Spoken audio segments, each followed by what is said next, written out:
শুভ সকাল সবাইকে। সবাই কেমন আছো? আশা করি সবাই ভালো আছো।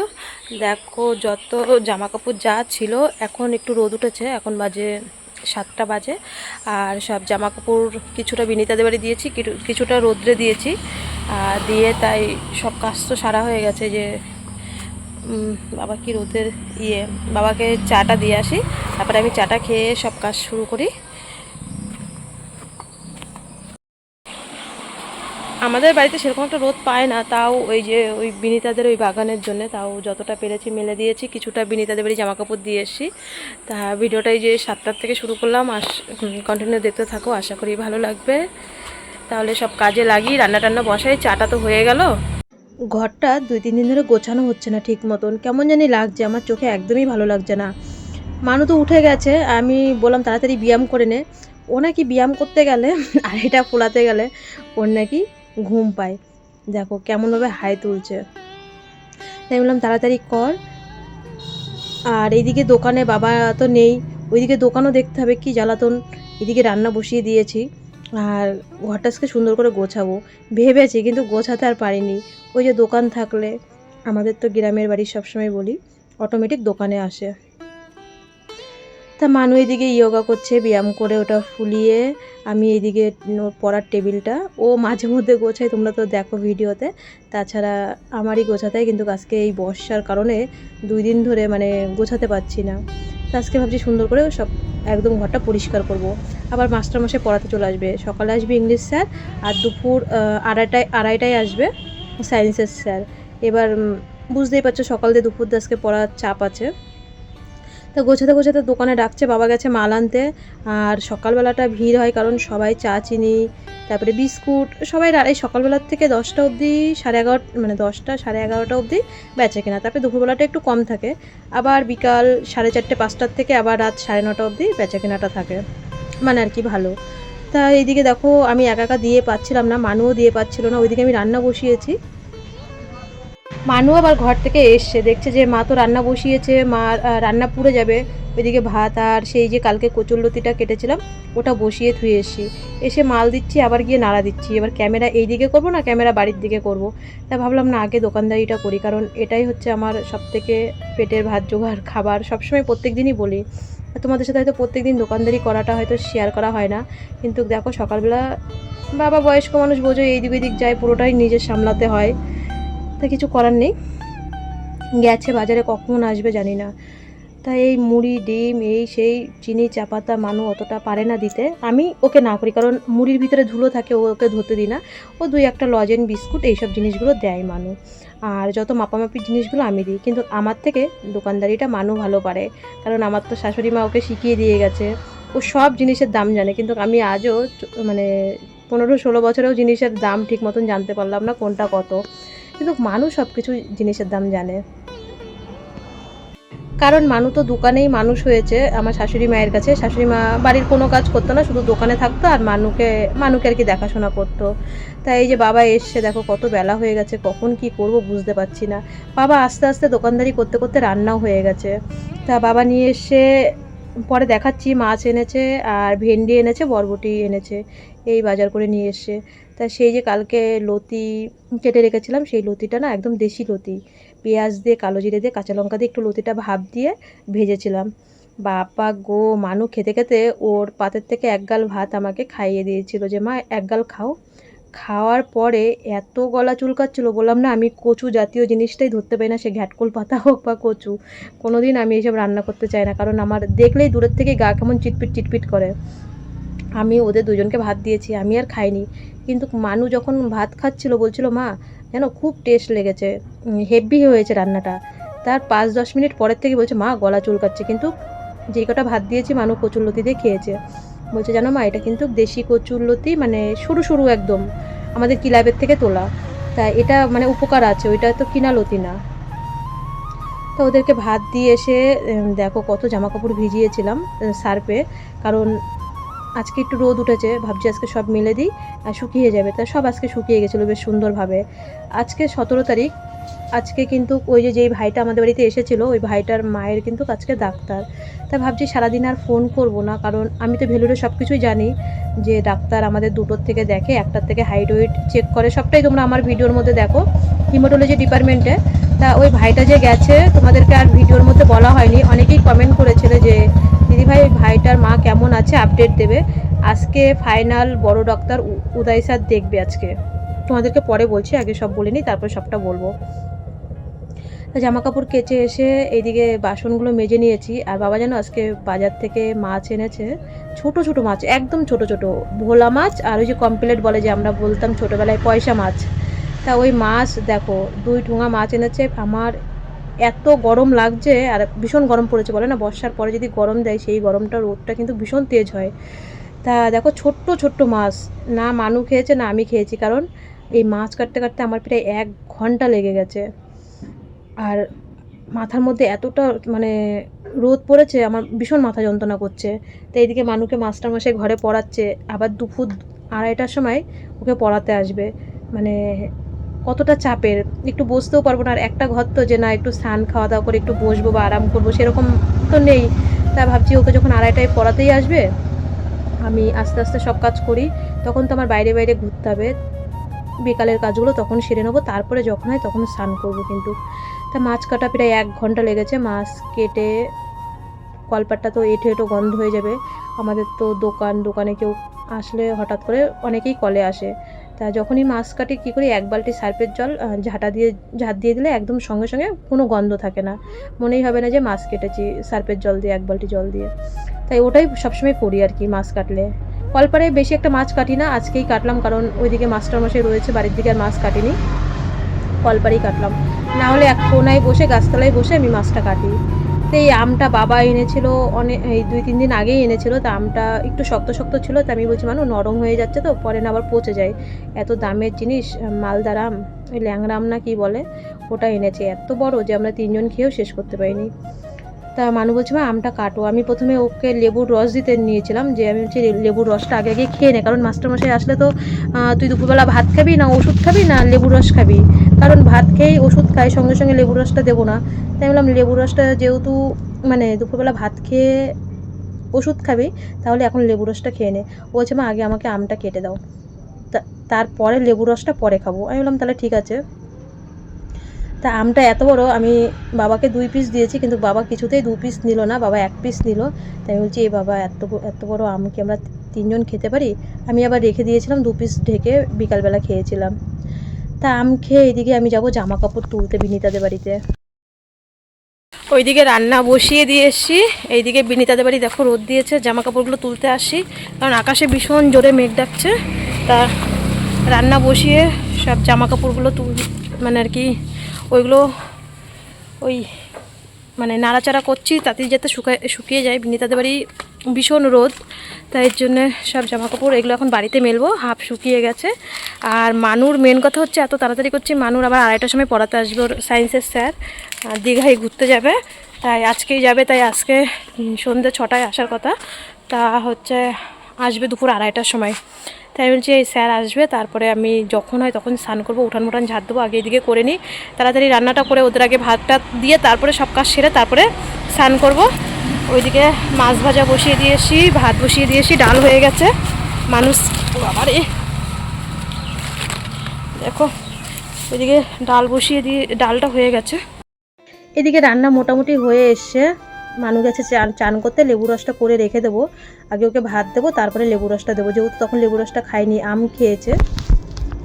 লেবু রসটা করেই আমি তাড়াতাড়ি মানু বাবা স্নান করে নিয়েছে, ওদের ভাত দিয়ে দিয়েছেন যে তোমরা আজকে তাড়াতাড়ি করো, কারণ মাস্টারমশাই আসবে তখন তোমাদেরকে কি করে খেতে দেবো। মানু তো তাড়াতাড়ি, ও তো এমনি 1-1:30টার মধ্যে খেয়ে নেয়, ও স্নান করে খেয়ে নিয়েছে, সেগুলো তোমাদের সাথে শেয়ার করতে পারিনি। বাবাকেও ভাত দেওয়া হয়ে গেছে, এবার যত কাজ আছে সব আমি সারবো। আর উঠানটা ঝাড় দিতে দিতেই না মাস্টারমশাই চলে এসেছিলো, একদিকে ঘড়ি দেখছি আর একদিকে কাজ করছি, কারণ মাস্টারমশাই আজকে যাবে দীঘাতে ঘুরতে, তাই 2:30টার সময় পড়াতে আসবে, না হলে 4টার আগে আসে না কোনো সময়। আর কি করব, যখন টাইম দিয়েছে তখন তো আসবেই, না পড়লেও লস। মানু বলছিল আজকে পড়বে না, খুব ভীষণ গরম পড়েছে, বলছে আমি না ঘরে থাকতে পারছি না। আর বৃষ্টির পরে হট করে গরম পড়লে মানুর মানে একটু অস্থির হয়ে যায়, আর থ্যালাসিমারা গরমটা সহ্য করতে পারে না। শুধু মানু বলে না, যারা বিটা থ্যালাসিমা মেজর প্রতিনিয়ত যাদের রক্ত নিতে হয় তাদের ভীষণ কষ্ট হয়, এই গরমটাই ওদের কষ্ট হয়।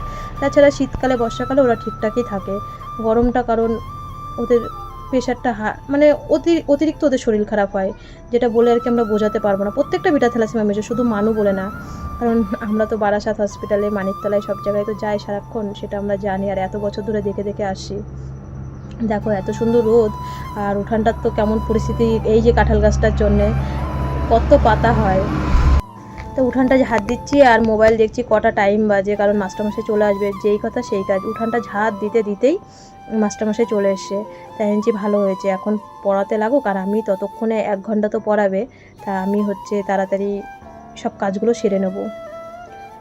আর তোমরা তো জানো আজকে 17 তারিখ, যেটা আমি আর কি বলতে নিয়েছিলাম, ওই ভাইটা যে আমাদের বাড়ির পাশে বাড়ি, ভাইটা এসেছিল আমার ভিডিও দেখে, সেই ভাইটার মার আজকে উদয় স্যার দেখবে। উদয় স্যারের অ্যাপয়েন্টমেন্ট পেয়েছে, বিক্রম স্যারের বা বিজু ডক্টরের অ্যাপয়েন্টমেন্ট পায়নি, কারণ ওদের অ্যাপয়েন্টমেন্টটা আরেকটু লেটে ছিল। তা ভাই, তোমাদের সাথে এতদিন সেই ভিডিওগুলো শেয়ার করা হয়নি। ভাইয়ের সাথে SMS হতো, যে SMS করে আমিও তার সাথে SMS করি, বা যে ফোন করে তার ফোন আমিও সবসময় তোলার চেষ্টা করি, আমি যতই কাজে ব্যস্ত থাকি বা যাই করি। তা ওই ভাই আজকে, আমি ভাবছি যে এখন আর ফোন করব না, ওই দেখো বলতে বলতে মাস্টারমশাই চলেও এসে উঠান ঝাড় দিতে দিতে। এখন ভাইকে ফোন করব না, এখন তো 2:30 বাজে, 2টোর সময় ডাক্তার দেখবে, তা সবাই ব্যস্ত থাকে, আমিও যখন ডাক্তার দেখাতে যাই আমিও ব্যস্ত থাকি। একটা রিপোর্ট নিয়ে কি বলবে, আর আজকে ওদের ফাইনাল সব রিপোর্ট আসবে। ওরা ভেলুরে যাওয়ার পরে ওদের হচ্ছে ইমার্জেন্সিতে ডাক্তার দেখিয়েছিল, জুনিয়র ডাক্তার দেখেছে, দেখার পরে অনেক রিপোর্ট করেছে, সবটাই ফোনে আমাদের সাথে বলেছে। তা আজকে ভাইকে রাত্রিবেলা ফোন করব, কি হয় না হয়। আর দেখো এখন 4টে বেজে গেছে, আমার স্নান করতে করতে মানুকে টিফিন দিলাম সন্ধেবেলা, তারপরে আর ভিডিও করতে পারিনি, কারণ আমার মাথা এতটা যন্ত্রণা করছে। তারপরে ভাইকে আমি ফোন করলাম যে ভাই আজকে তো উদয় স্যার তোমাকে, মানে তোমার মাকে দেখবে, কি বললো রিপোর্ট। সারাদিনই টেনশনের মধ্যে গেছি, কারণ একজন ক্যান্সার পেশেন্ট, আর সিএমসিতে কিছু ক্যান্সার পেশেন্ট, মানে কিছু না, মানে 1-2 জনের ভিডিও দেখি, তো যতটা না হয় তার থেকে বেশি বাড়াবাড়ি করে। ভাইও তার ভিডিও দেখে, সেই সব ভিডিও দেখে ভাই বলে যে দিদি আমার মায়ের আবার এখানে ক্যান্সার ওখানে ক্যান্সার, এরকম কিছু হবে না তো? আমি বলি না না ভাই, যা হবে সব ভালো হবে, আমাদের প্রভু আছে, উনি দেখবে। তোমরা তো সেই ভাইটা যে আমাদের বাড়ি এসেছিলো তোমরা দেখেছো, ওই দেখো আজকে আর একবার ভাইকে তোমার দেখালাম, সেদিনকে কি কেমন করছিল ভাই ওর মায়ের জন্যে, পুরো পাগল হয়ে গেছিলো। তা যাই হোক, ভাই এখন ভেলুরে আছে, আর পুরোটা তোমরা শোনো। দেখো সেই জামা কাপড় বিকালবেলা তুলেছি, এখনও গুছাতে পারিনি, কারণ বৃষ্টি হয় তো, বৃষ্টির পরে হট করে গরম দিলেই মানে মাথা যা ধরে। আর 2:30টার সময় পড়াতে এসে 4টের সময় স্যার গেছে, একটু শুতেও পারিনি। আজকে 3-4 দিন ধরে মানু বলছে মা একটু বাজারে যাও বাজারে যাও, মানুর বাপি যাওয়াতে আমি এত কুড়ে হয়ে গেছি। সেই বাজারে গেছিলাম ওই দিনকে, ওই যে টাকা তুলতে, কিস্তি ছিল, কিস্তি থাকলে যাই নাহলে যায় না। তা যাই হোক 3 তারিখের কিস্তি ছিল আমার, সমিতির কিস্তি। তো আজকে মানু 3-4 দিন ধরে বলছে মা একটু ছাতু নেই, খাবার নেই ঘরে, কোনো কিছু ফল টল নেই, যাও। আমি বলি যাবো যাবো, হয়েছে কালকে একবারে গাইঘাটায় যাবো, গাইঘাটার থেকে আনবো, এই কথা বলে বলে ওকে রাখছি। তা আমার দেখো মাথাও আশ্রায়নি সারাদিনে, এখনও জামা কাপড়ও গুছাইনি, ওইভাবে রয়েছে। মানু ওই দুধ খেয়ে ও দিদিদের সাথে ওই বিনিতাদের বাড়ি মোমো বানাচ্ছে, ওর জেঠুদের বাড়ি ও রয়েছে, তাই ভিডিওটা করছি। তোমরা তো দেখলে ভিডিওর মধ্যে, বা ওই যে আগের দিন যে ভাই আসলো আমাদের এই নগরুকরায় না, আমাদের বাড়ি থেকে 5 মিনিট। তা ভাইটা যে আসলো, ওর মায়ের যে ক্যান্সার হয়েছে তোমাদেরকে বলেছিলাম।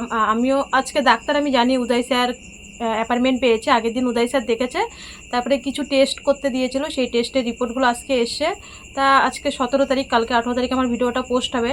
এখনই মানে খবর, ওদের কাছে ফোন করে খবরটা পেয়ে তোমাদের সামনে আমি ক্যামেরাটা খুললাম।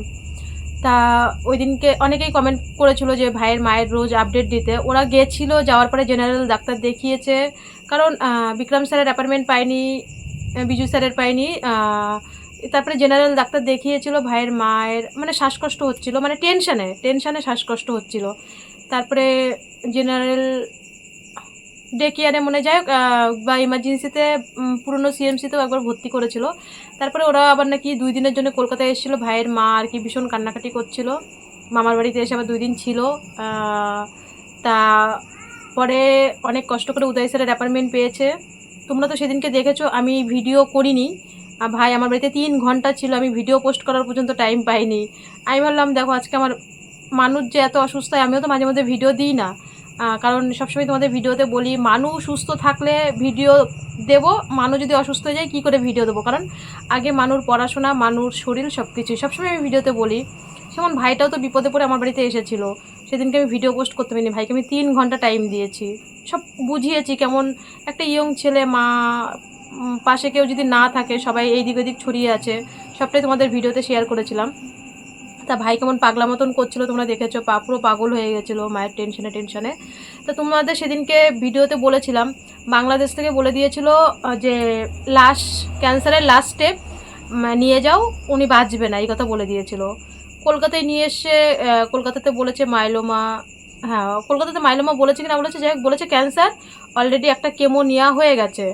তারপরে ভেলোরে নিয়ে গেছে, আজকে উদয় স্যার দেখেছে, উদয় স্যার দেখার পরে বলল সব রিপোর্ট ভালো, একদম ভীষণ ভাই আনন্দ। তোমাদের কাছেও বলি, আমারও মানে যখন ভাই ফোনে আমার সাথে কথা বলছিল, কেবলই কথা বললাম, ভাই কথা বলছে, এতটা আনন্দ এতটা খুশি, বলল ক্যান্সার মাত্র শুরু হয়েছে, মাত্র। ভীষণ বকা দিয়েছে, কলকাতায় একটা কেমো দিয়েছে বলে ওইটা ভীষণ বকা দিয়েছে, আর একটা কেমোর ডেট ছিল, যাওয়ার সময় বলছে দিদি এটা কি ঠিক করছি, কেমোটা না দিয়ে চলে যাচ্ছি। তাই বললাম তুমি যাও তো, তুমি যা করার ওখানে করবে। তো একটা কেমো কলকাতায় দিয়েছে, ভীষণ বকা দিয়েছে ভাইকে যে কেন কেমো দিয়েছো, কারণ ওনার কেমোর কোনো দরকারই নেই, শুধু ওনার কিডনিটা একটু মানে হাইতে আছে কিডনিটা, তো কিডনির ডাক্তার হচ্ছে 21 তারিখে দেখাবে, আবার উদয় স্যার 21 তারিখে দেখবে। বলেছে যদি কিডনি এমনি এমনি হাই থাকে তাহলে কিছু করতে হবে না, যদি না কোনো কারণে হয় তাহলে হয়তো একটা দুটো কেমো লাগবে, না হলে কোনো কেমোর প্রয়োজনই নেই, একদম পুরো সুস্থ। আর এখানে ব্লাড দিয়েছিল আমাদের কলকাতাতে, তা ব্লাড দেওয়াতেও বকা দিয়েছে কেন উনি ব্লাড দিল, কারণ ওনার হিমোগ্লোবিন মানে লিভার টিভার সব ঠিক আছে, কোনো অসুবিধাই নেই, মাত্র মাইলোমা একটুখানি এসছে, মাত্র ক্যান্সার। তাহলে তোমরাই বলো। সেদিনকে ভাই আমার ভিডিওটা ভাইয়ের সামনে এসছিল বলেই ভাই আমার বাড়িতে এসে প্রথমে আমাকে কমেন্ট করে, তারপরে আমার ফোন নাম্বারে ফোন করার পরেই বলো দিদি তোমার বাড়ি আর আমার বাড়ি 5 মিনিট। তা ভাই আমার বাড়ি আসলো, আসার পরে দেখো বাংলাদেশ থেকে রিটার্ন দিয়ে দিয়েছে, উনি আর বাঁচবে না, কলকাতায় অলরেডি একটা কেমো দেওয়া হয়ে গেছে। আমার সাথে অভি ছিল, আমার সাথে অভি কি কাকিমা সবাই ছিল, আমি একা না, এটা আমার একার বুদ্ধি না, ওদেরকেও ফোনটা ধরিয়ে দিয়েছি। আমরা সঙ্গে সঙ্গে বললাম তুমি সিএমসিতে নিয়ে চলে যাও, পরের দিনই সিএমসিতে নিয়ে চলে গেল। আজকে দেখো কলকাতায় অলরেডি কেমো দেওয়া হয়ে গেছে, আর ওখানে উদয় স্যার বকা দিয়েছে, কেমো দিয়েছে, আর উদয় স্যার ভীষণ ভালো ডাক্তার, আমাদের বিএমটি রুমে যতবার দেখতে এসে ততবারই সবসময় পজিটিভ কথা বলে। অভি ভাইয়ের ডাক্তার পেয়েছে উদয় স্যার। আর আমাদের ফার্স্ট ওপিডি আমার যারা পুরনো সাবস্ক্রাইবার জানবে, ওই দিনকে বিক্রম স্যার থ্যালাসিমার ক্যাম্প করতে বিহারে গেছিলো, আমাদের ফার্স্ট ওপিডি মানে বিএমটির পরে উদয় স্যার দেখেছিল, ওনার মুখে অটোমেটিক হাসি। আর অভিভাই তো আবার সামনে যাচ্ছেই, ভিডিও কল করবে, তোমরা দেখতেই পারবে। তা হচ্ছে ওই কাকিমা পুরো সুস্থ ভালো আছে, ওনার ক্যান্সার এখনও হয়নি, মাত্র শুরু হয়েছে, বললো ট্যাবলেট দিলে ঠিক হয়ে যাবে। আজকে দেখো ভাই আমার ভিডিও দেখে এইটুক যে উপকার পেয়েছে, যখন আমাকে নিয়ে মানে আর কি মাঝে মধ্যে কন্ট্রোভার্সি যখন হয়, কিছু মানে আমার সাবস্ক্রাইবাররা না, অন্য জনের সাবস্ক্রাইবাররা বলে, আমাকে দেখলে মনে হয় আমি মূর্খ মানুষ, আমি লোকের বাড়ি কাজ করি। আজকে দেখো আমি লোকের বাড়ি কাজ করি বা মূর্খ হই, বা আমি খুব ছোট চ্যানেল, মাত্র 10,000 সাবস্ক্রাইবার, আমি চাই না কোনো কন্ট্রোভার্সি হয়ে আমার চ্যানেলটা বড় হোক, আমি চাই আমার চ্যানেলটা তোমাদের ভালোবাসায় ধীরে ধীরে বড় হোক, এইটুকুই চাই। আর আমি জানিও না কোনো দিন বড় ব্লগার হতে পারবো কি না পারবো, শখও নেই, কিন্তু আমি এরকমই থাকতে চাই একদম। অনেকেই বলেছো যে তুমি এরকম অনেস্ট থাকবে, আমি সবসময় চেষ্টা করব। আজ পর্যন্ত আমার ভিডিওর মধ্যে একটা কেউ বলতে পারবে না যে দিদি তুমি এই জায়গাটায় ভুল বলেছো। থ্যালাসিমা নিয়ে আমি একটা মিথ্যা কথা বলেছি, কারণ আমার মেয়ে বেটা থ্যালাসিমা মেজর, আমরাও কোনো দিন বাচ্চা নেওয়ার তো স্বপ্নই আসতে পারিনি, ওইসব কথা, ওইসব ভিডিও অবশ্যই আসবে। তা আমাকে যেন প্রত্যেক দিন কত থ্যালাসিমা মায়েরা ফোন করে, কারণ আমি খুব ছোট একটা চ্যানেল আমার, আমি সবসময় তোমাদের থ্যালাসিমা মায়েদের ভালো মানে বলি আর কি, যে এটা খেলে আয়রন হবে, ওটা খেলে আয়রন হবে, তাই বলে যে দিদি বড় বড় ব্লগারদের দেখি তারা থ্যালাসিমা নিয়ে কোনো আলোচনাই করে না, কিন্তু তুমি প্রত্যেক দিন কিছু না কিছু বলো, আমরা তোমার ভিডিওর থেকে শিখি। আজকে দেখো ওই ভাইয়ের চোখের সামনে আমার ভিডিওটা এসেছিলো, সিএমসির ভিডিওটা, তা ভাই এটা উপকার পেয়েছে। আমি হয়তো মূর্খ মানুষ, আমি লোকের বাড়ি কাজ করেছি, যেটাই করেছি সবই মেয়ের জন্য, এখনও যতটা কষ্ট করছি সবই মেয়ের জন্য করছি। আমার গর্ব, হ্যাঁ আমি লোকের বাড়ি বাথরুম পরিষ্কার করে মেয়ের বিএমটি করেছি, মিথ্যা কথা বলে তো টাকা তো তুলিনি। এটাই হচ্ছে সবথেকে বড় গর্বের একটা মা সন্তানের জন্য সব করতে পারে। আর এখনও বলবো প্রত্যেকটা থ্যালাসিমা মায়েরা যারা বিটা থ্যালাসিমা মেজর, আমি অন্য কোনো ইন্টারমিডিয়া বা বিটা থ্যালাসিমা ওদের আমি বলিও না, কারণ ওদের রক্ত দিতেও হয় না, ওদের ভালো ট্রিটমেন্ট করলে ওরা এমনিই ভালো থাকে। যাদের আমার মতন বিটা থ্যালাসিমা মেজর, তাদের একটাই সাহস রাখবে, লড়াই করতে হবে। আর আমাদের সারা জীবন লড়াই করতে হবে, লড়াই করব। আর তাদের বন মেরু ট্রান্সপ্লান্ট ছাড়া তাদের কোনো ওষুধ নেই। হ্যাঁ, অন্য ডাক্তার দেখি ওষুধ মানে রক্ত হয়তো দিতে হতে পারে না, কিন্তু তাদের হিমোগ্লোবিন 6.6 বা 7-এর উপরে তাদের কোনো দিন হিমোগ্লোবিন ওঠে না। 2-1 জনের সাথে তো আমার কথা হয়। যাই হোক বন্ধুরা, তোমরাও অনেকে বলেছিলে কমেন্টে জানাতে আমি মূর্খ সূর্খ মানুষ, আমার ভিডিও দেখে কেউ যেন একটু উপকার পায়, এটাই হচ্ছে আমার কথা। আর আমার ভিডিওগুলো তোমরা ভালোবেসে দেখো, আমি আস্তে আস্তে ধীরে ধীরে বড় হই। সত্যের বাতি যেমন মানে ধীরে ধীরে বলে না সবসময় জ্বলে, ওটাই যেন তোমাদের ভালোবাসা পায়। আর আমার যেটুকু ভিউজ হয় ওটাই আমি অনেক খুশি, তোমরা ভালোবেসে দেখো ভিডিওটা। আর এটাই সবথেকে বড় কথা হচ্ছে, আমার ভিডিও দেখে কেউ যেন উপকার পায়, এটাই হচ্ছে সবথেকে বড় কথা। আর এই ভাইয়ের পিছনে শুধু আমি একা ছিলাম না, অভি ভাই ছিল। অভি ভাই অ্যাপার্টমেন্টের জন্য মানে লোক ধরে আর কি অ্যাপার্টমেন্ট করে দেবে। অভি ভাইও সেদিনকে সারাদিন খেটেছে, কিয়া কাকিমাও টাইম দিয়েছে, শুধু আমি একা টাইম দিইনি, সবাই আমরা টাইম দিয়েছি। আজকে খুশির খবরটা পেয়েছি, তোমাদের কাছে খুশির খবরটা দিলাম যে আমার ভিডিও দেখে অন্তত কেউ একটু হলেও উপকার পেয়েছে। আর আমি ভিডিওতে কোনো দিন থ্যালাসিমা বা ক্যান্সার নিয়ে একজন তোমরাই দেখবে, হ্যাঁ মানে ক্যান্সার হয়েছে মানে তার সারা জীবনই ক্যান্সার থাকবে, সারা জীবনই সে টাকা লুটতে থাকবে। যাই হোক, ভাইয়ের মায়ের সেরকম একটা ক্যান্সার এখনও আসেনি, মাত্র সূচনা হয়েছে, বললো ট্যাবলেটের থেকে কমে যাবে। আশা করি তোমরাও উপকার পাবে। তাহলে মানু, ও আসো বাবা। যাই হোক বন্ধুরা, অনেক কথা বললাম। আমার ভিডিও দেখে কেউ যদি একটু উপকার পায়, এর চেয়ে আর কী আছে আমাদের জীবনে বলো? কাউকে তো আমি টাকা পয়সা দিয়ে উপকার করতে পারবো না, যদি ভিডিওর মাধ্যমে আজকে ভাই আসার সঙ্গে সঙ্গে আমরা ভাইকে, আমি অভি কিয়া কাকিমা তিনজনই, আমরা শুধু আমি একা না, এর কৃতজ্ঞতা হচ্ছে কিয়া কাকিমা আছে, অভি ভাই আছে, সবার কথা শুনে ভাই সঙ্গে সঙ্গে এখানে আর একটা কেমো দেয়নি, নাহলে আর একটা কেমো দিত কলকাতাতে। ওখানে বললো তো ডাক্তার যে কোনো কেমো লাগবে না। আর কেউ কেউ তো সিএমসিতে বসে এমন মিথ্যে অভিনয় করে ভিডিও করছে, সে আর বলার মতো না। তোমরাও দেখছো, কান থাকতে আমি বোবা, চোখ থাকতে অন্ধ, মুখ থাকতে বোবা, কান থাকতে কানে কালা, চোখ থাকতে অন্ধ আমি হয়ে গেছি।